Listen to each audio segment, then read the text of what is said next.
find yourself quoting Pride and Prejudice just because there are so many good lines? I mean, honestly, folks, how could you not? If this is you, you may be a future English major. There's just one problem. Some contingent of naysayers, maybe they're your parents or your grandparents or your friends or folks, even your own brain, think that you should choose a more practical discipline. And after all, where can an English degree possibly lead? Where indeed, folks? The short answer is anywhere and everywhere. How do I say this with such confidence? Because I know that it's true. You know who else knows it's true? More than 41,000 people who earned an undergraduate degree in English in 2017 alone. Now, the naysayers have a point. Studying English doesn't prepare you for any singular, well-defined career path the way that a pre-law studies or a pre-med studies or even education studies might. But a major in English does allow you to develop critical skills that will be applicable to many professions. And by the way, those professions include law,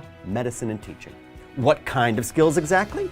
To begin with, you'll really learn how to think critically and analytically. The greatest stories are full of symbols and themes which readers often interpret in their own ways. You'll be asked time and time again to state your case for your opinions and your viewpoints. As you work those muscles, you'll gain an understanding of how to create and frame a strong argument, a talent that's useful no matter the industry in which you eventually land. Additionally, you'll have to meet strict deadlines. English majors are assigned copious amounts of reading. Like you have a professor who might be assigning you hundreds of pages of reading a week. I know, welcome to college.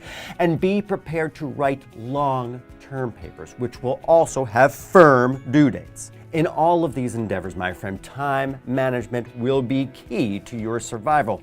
By the time you graduate, you'll be fully prepared to deliver projects on time and practice that highly valued skill in the workplace. Another great aspect of being an English major, you'll spend the next 4 years sharpening your writing, communication, and grammar skills. Folks, you will learn to craft papers that are clear and concise. You'll also get to practice playing with language and tone and style. Folks, these are essential in our increasingly virtual workplace. By now, you're probably thinking, yeah, skills, I get them, but where are the actual jobs? Folks, here's a quick rundown of what your English degree and where it can take you.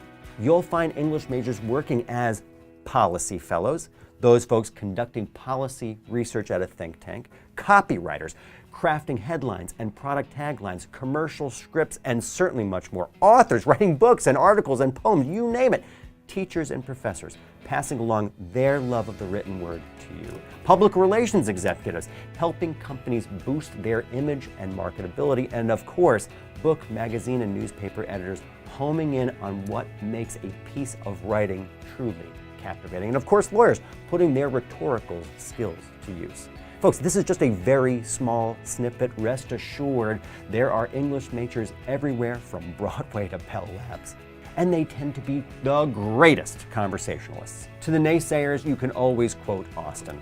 There is a stubbornness about me that can never bear to be frightened at the will of others. My courage always rises at every attempt to intimidate me. On that note, folks, thanks so much for watching. Remember, of course, to subscribe to our channel to get the latest and the greatest about careers, colleges, test prep, and a whole lot more. As always, folks, see you the next time.